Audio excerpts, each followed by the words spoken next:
Bu do'konga kirib kelib farzandlarim o'z emotsiyasini ushlab tura olmadi. Hammani og'zida shuv-shuv bo'layotgan o'sha sirli do'konni videoni oxirigacha ko'rsangiz mazalini aytib o'taman.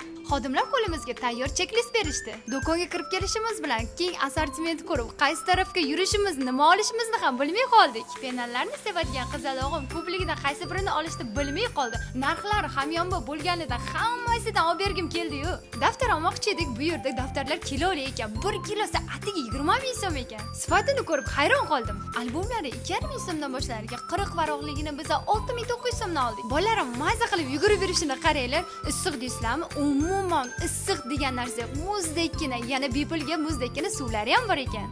Bolalarim damashda ovqat yeyish uchun ko'chadan zararli suvlar ichmasligi uchun ovqat idish hamda suv idish oldim. Xullas, bolalarim bilan maza qilib maktab bozorlarini qilib oldik. Sizlar ham 3-4 ta bolanglar bilan bozorda issiqda qiynalmasdan mana shu joydan xarid qilishinglarni tavsiya qilaman. Hayitgacha bu yerda o'yinchoqlar ham keng assortimentda ekan. Qilgan xaridinglardan Telegram botdan cashback yig'ilib borar ekan. Do'konni mazali Chorsuning ro'parasidagi eski turkuazning ichidagi atigi do'kon ekan.